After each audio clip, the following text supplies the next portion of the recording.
Vasudevaya. Om Namo Bhagavate Vasudevaya. Om Namo Bhagavate Vasudevaya.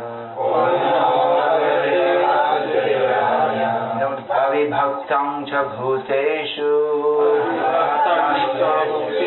vibhaktam eva cha sthitam bhuta bhatri tatajgyeyam Krishna Prabha Vishnu cha. Here the censor is given. Yatova imani bhutani jayante yena jatani jivanti yat prayantyapi samvishanti tad brahma tad brahmeti tad avivisham tad vijayasatsva tad brahmeti. Actually, I think some of them mixed up here. Anyway, the example is given of how the sun is in the sky and everyone thinks, well, the sun is shining on me. But the sun is one. Supreme Lord is situated in everyone's heart. Where else is it stated in Bhagavad Gita that Supreme Lord is situated in everyone's heart? Two well-known verses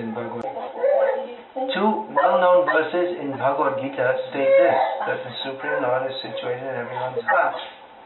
Ishvara sarva bhutanam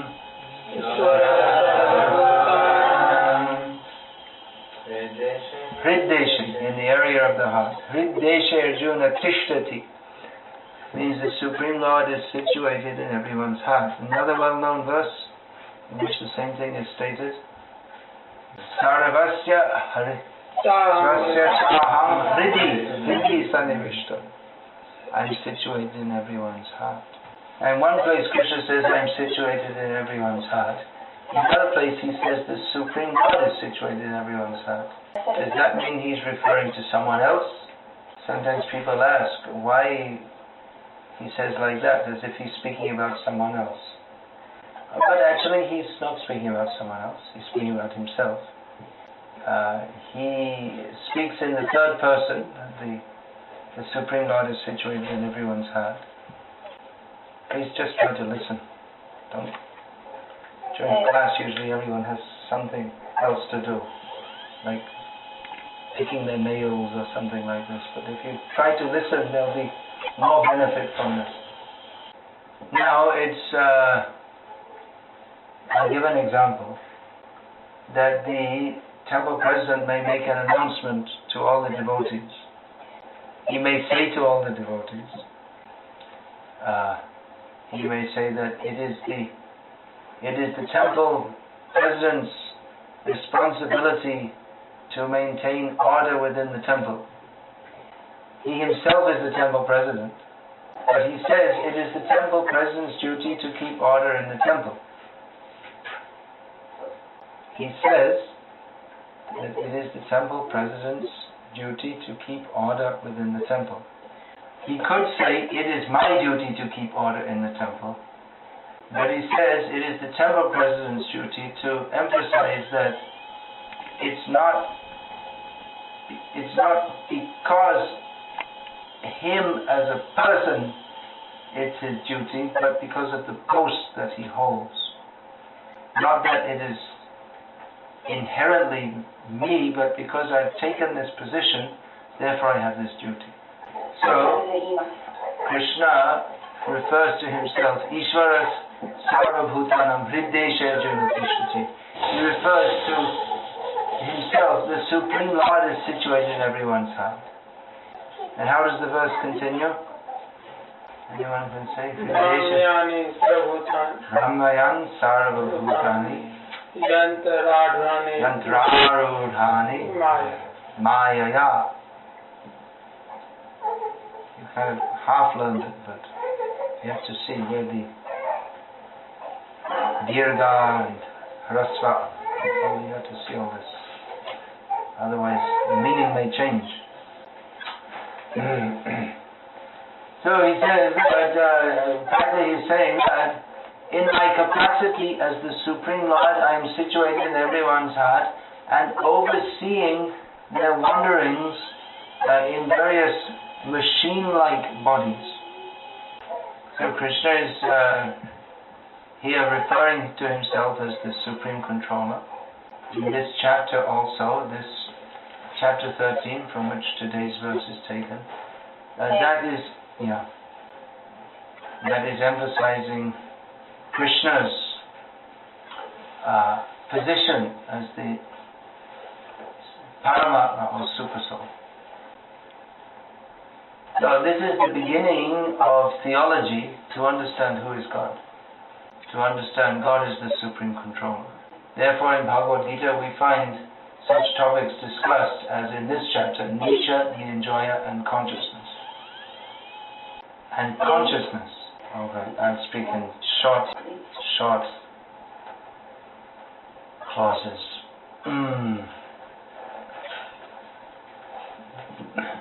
So this knowledge of God is the beginning stage of theology. To understand that we are not God. In this material world, everyone is trying to be like God. Ishvaraham aham bhogi. I am the controller, I am the enjoyer. We wrongly think. But Krishna describes how he is the controller, he is the enjoyer. So to accept Krishna's supremacy is the beginning of theism. The message of Bhagavad Gita is not simply to accept that Krishna is God. The message of Bhagavad Gita is not simply to accept that Krishna is God, but it is to love Him, not simply to be in awe of Him. Not simply to be in awe of Him. Somebody going to help? Or can mean O-R, means awe, or it can be O-R-E, knowing awe. Not just like if you saw the president walk in Japan, you'd be like this kind of move. You'd really be surprised. But higher theism is to not to bow to Krishna, but to slap him on the back, or maybe climb on his back. We have a description in Nectar of Devotion how the cowherd boys would sometimes climb on Krishna's back. What's the name in Japanese? Nectar of Devotion? Japanese Nectar of Devotion. Chapter. I don't know so well what the chapter number is. That Krishna and his friends, sometimes they would separate into two groups and have a mock fight. And whoever loses, the losing party has to carry the winning party on their back. So sometimes Krishna would be in the losing party and he would have to carry the victors on his back. So in a relationship of love, one can overstep formality. So actually Krishna is teaching us to love him in a very intimate relationship. But first of all comes respect. Without respect, there cannot be love. So first of all, we should understand how Krishna is God, how he is the Supreme Controller, by bowing down to him. In Japan, you should know. They don't offer full obeisances here? Only standing bowing. No dandavat? No? You don't do it? In the temple? In the temple?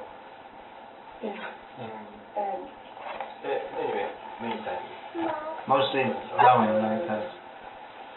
But in the temple, no one bows down actually? In the traditional Japanese temple, they bow down. Actually, this standing bowing, you don't see in Indian culture at all. It's like this. He's bowing. Maybe it's slight inclination of head, but bowing like that you don't see. Anyway, that's a cultural aside. So in the beginning, there should be proper respect, and that can develop into pure love. But that pure love, to develop that pure love, the respect can actually be an obstacle in that. Just like Arjuna when he saw the universal form. And he realized that Krishna is God. And he apologized to Krishna. That, I insulted you many times.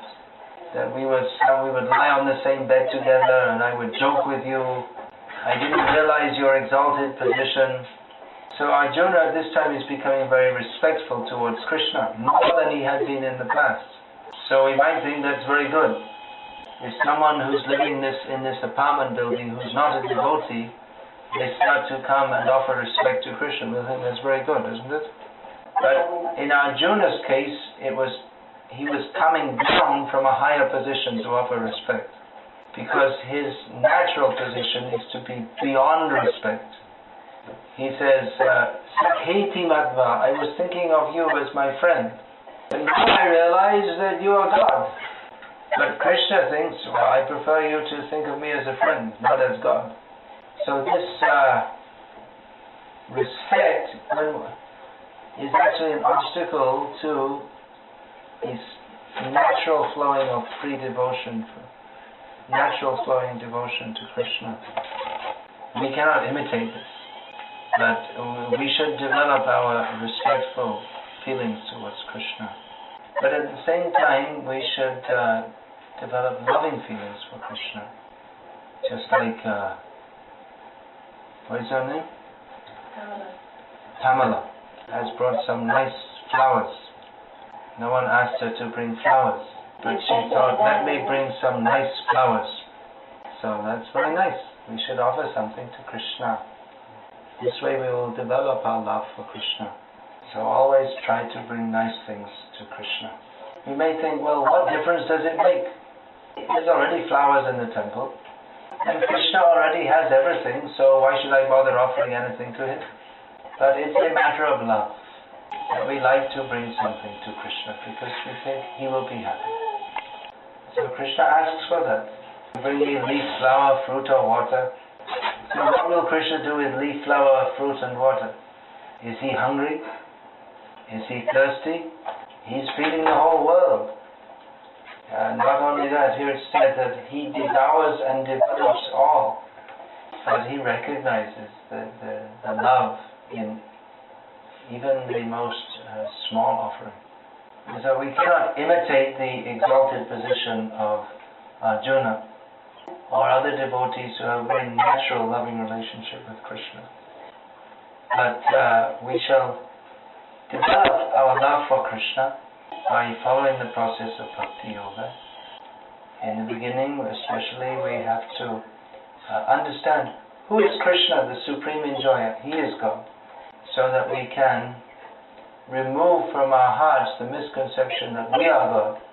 We are the enjoyer. We are not the enjoyer. Krishna is the enjoyer. So let us bring nice things for Krishna. He will enjoy. He will enjoy our offering of love to him. And having said that, I will finish here. Because if we're going to go on Harinam Sankirtan, we better go soon because it's getting late.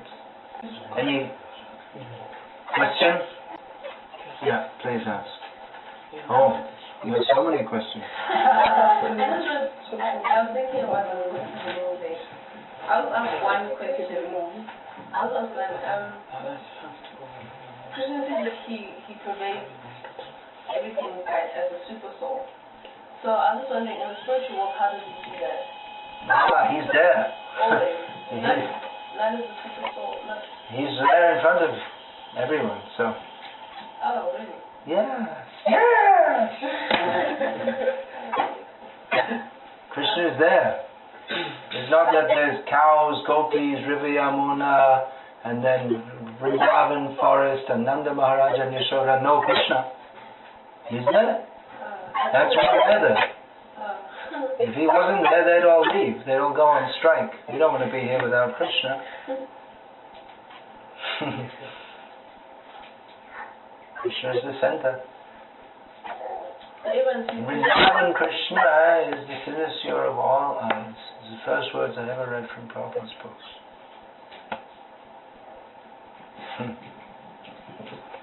Everyone's only seeing Krishna. It's a lot to translate.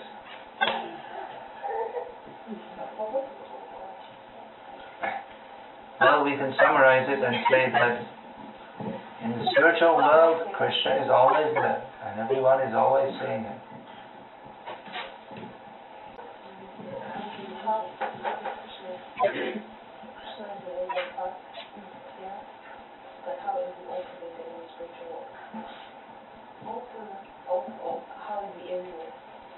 You can just say that just summarize. Okay, lift this up a bit.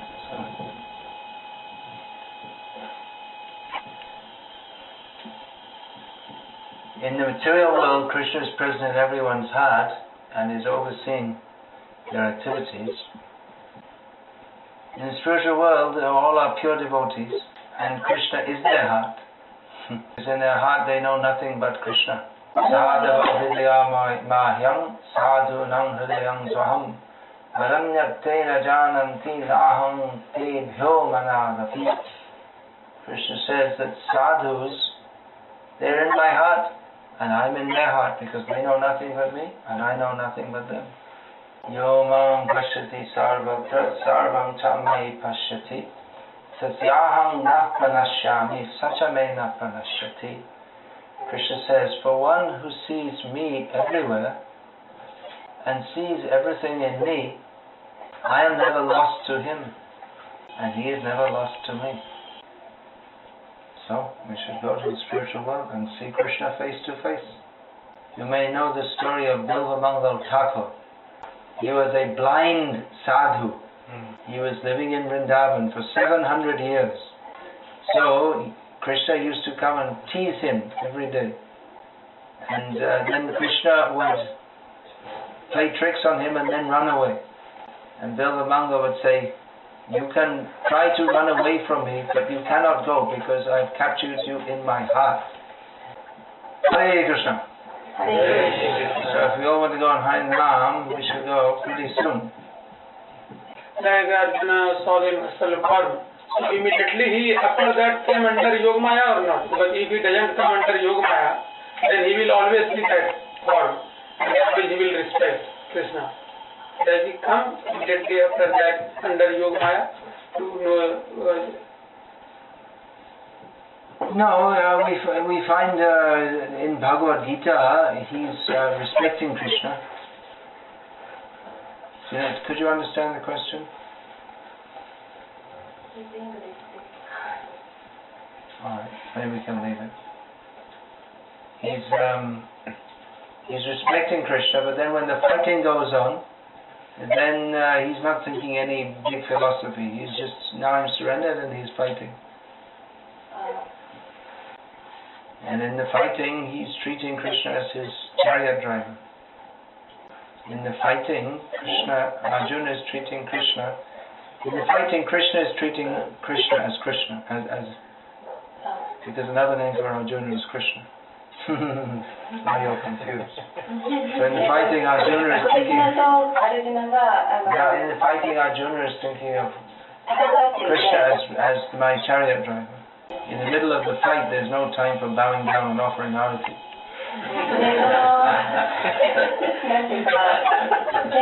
Every split second counts. Nanosecond. Every second.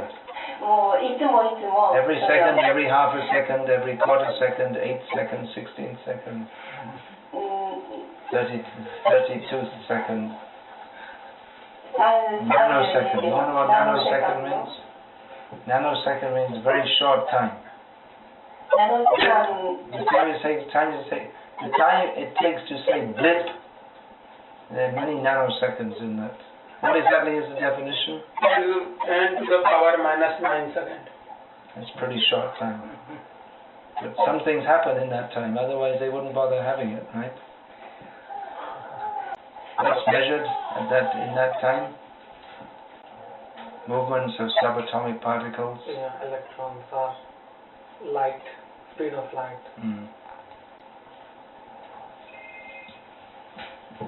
Movements of subatomic particles which don't exist. Do they exist or don't they?